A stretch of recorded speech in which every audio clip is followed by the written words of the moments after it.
এই ভিডিঅ'টিৰ জৰিয়তে আমি ৰোমান্টিক যুগৰ অসমীয়া চুটিগল্প সম্পৰ্কে জানিব পাৰিম।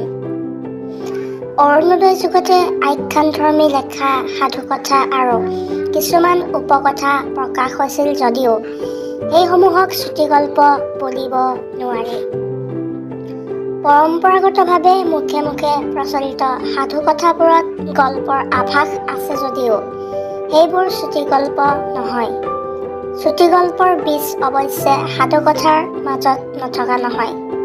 অৰুণোদয় পাছত প্ৰকাশিত আখ্যানধৰ্মী গদ্য ৰচনাসমূহৰ মাজতো চুটিগল্পৰ বীজ ৰোপণ হোৱা বুলিব পাৰি।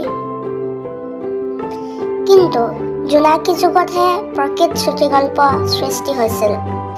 জোনাকী কাকতৰ প্ৰথম বছৰৰ ৪ৰ্থ সংখ্যক প্ৰকাশ লক্ষ্মীনাথ বেজবৰুৱাৰ পণ্ডিত মহাশয় নামৰ গল্পটোকেই প্ৰথম অসমীয়া চুটিগল্প বুলি ক'ব পাৰি।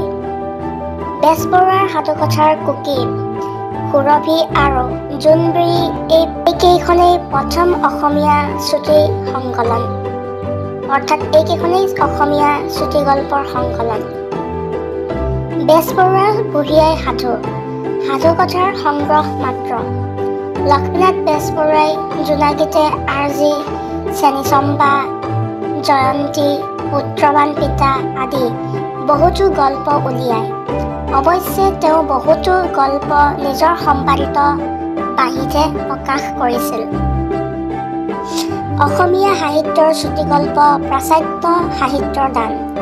উপন্যাস যিদৰে প্ৰাচাত্য সাহিত্যৰ পোহৰত সৃষ্টি হোৱা নতুন সাহিত্য, চুটিগল্প প্ৰাচাত্য সাহিত্যাদৰ্শতে সৃষ্টি হোৱা নতুন ৰূপৰ কথা সাহিত্য। অৱশ্যে বেজবৰুৱাৰ দুই এটা গল্পত ৰবীন্দ্ৰনাথ ঠাকুৰৰ গল্পৰ প্ৰভাৱো পৰিছে। সি যি হওক, অসমীয়া সাহিত্যৰ প্ৰথম স্তৰৰ প্ৰথম গল্পকাৰ হিচাপে লক্ষ্মীনাথ বেজবৰুৱাৰ গল্পত মনস্তত্ত্বৰ বিশ্লেষণ সবল নহ'লেও ভদৰী কন্যা, ধোৱা খোৱাৰ দৰে বহু গল্প ক্ষুদ্ৰায়তৰ ভিতৰতে আবেদনশীল হৈ উঠিছে। বেজবৰুৱাৰ গল্পত কাহিনী কথনৰ গুৰুত্বৰ মাজতে ৰোমান্টিক আবেদন লক্ষণীয় কৰি উঠিছে। ৰোমান্টিক যুগৰ অসমীয়া চুটিগল্পক বলিষ্ঠ ৰূপ দিওঁতা সকলৰ ভিতৰত লক্ষ্মীনাথ বেজবৰুৱাৰ পাছতে নাম ল'ব পাৰি শৰৎচন্দ্ৰ গোস্বামীৰ।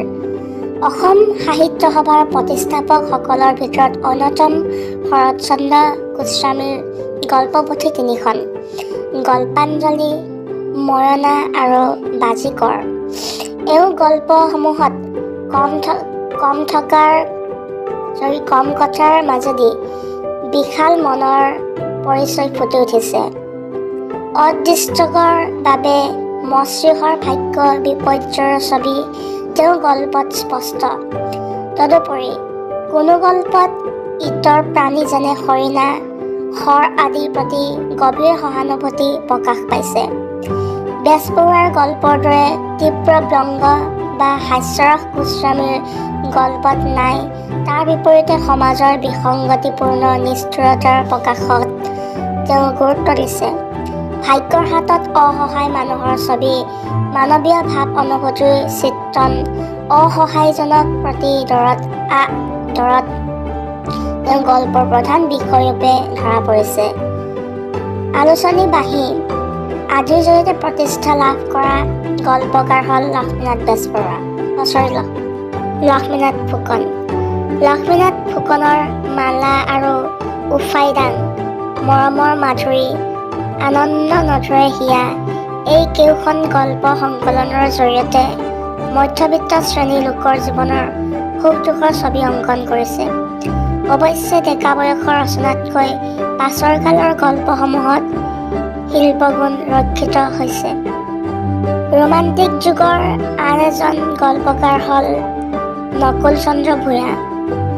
আলোচনী, চেতনা, বাঁহী আৰু আবাসনলৈকে বৈশিষ্ট্যপূৰ্ণ গল্প ৰচনা কৰি অসমীয়া গল্প সাহিত্যৰ ভেটি উনকিয়াল কৰিছিল। এওঁ গল্পৰ পুথি হ'ল চোৰাংচোৱাৰ চৰা, জোনাৱালী আৰু গল্পৰ শৰাই। 1929 চনত প্ৰকাশিত আৱাসন কাকতে অসমীয়া চুটিগল্পক এটা নতুন স্তৰত উপনীত কৰালে। অৱশ্যে ৰোমান্টিক যুগৰ গল্পৰ বৈশিষ্ট্য আৱাসন কাকতৰ দেখা গ'ল। জোনাকী, পাহি, আলোচনী আদিৰ প্ৰকাশিত গল্পসমূহত ৰোমান্টিক ভাৱ বাসনাৰ উন্মাদনা আৱাসন যুগৰ গল্পকো দেখা গ'ল। অসমীয়া চুটিগল্পক জোনাকী যুগ বুলি নধৰি ৰোমান্টিক যুগৰূপে চিনাক্ত কৰিব বিচাৰিলে আৱাসন যুগৰ বহু গল্পৰ মাজত ৰোমান্টিক লক্ষণ দেখা যায়। সি যি হওক, আৱাসনৰ জৰিয়তে প্ৰতিষ্ঠা লাভ কৰা গল্পকাৰসকলৰ ভিতৰত উল্লেখযোগ্য নগেন্দ্ৰ নাৰায়ণ চৌধুৰী, হলিৰাম ডেকা, লক্ষ্মীধৰ শৰ্মা, ৰাধিকা গোস্বামী, মহীচন্দ্ৰ বৰা, কৃষ্ণ ভূঞা, মুনীন্দ্ৰ বৰকটকী, নিৰ্মলা দেৱী, ইন্দিৰা গগৈ, সদানন্দ দাস।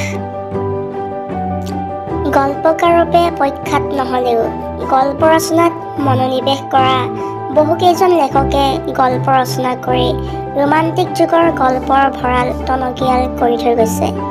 সেইসকলৰ ভিতৰত উল্লেখযোগ্য সূৰ্যকুমাৰ ভূঞা পঞ্চমী, মিত্ৰদেৱ মহন্ত চন্দ্ৰহাৰ, দণ্ডিনাথ কলিতা সাতসৰী।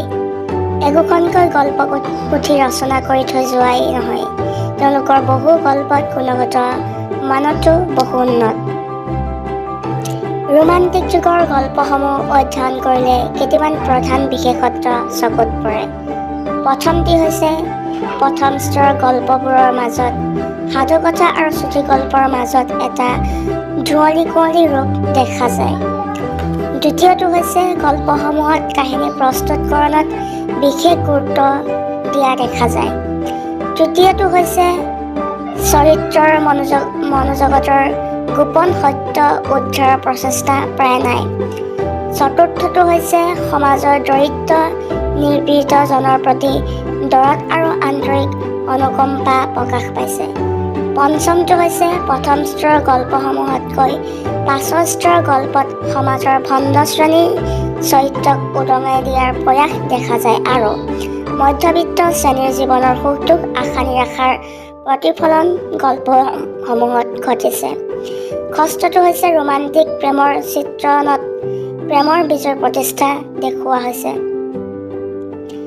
সপ্তমটো হৈছে আৱাসনৰ স্তৰত বহু গল্পত প্ৰখৰ সমাজ চেতনা দেখা যায়।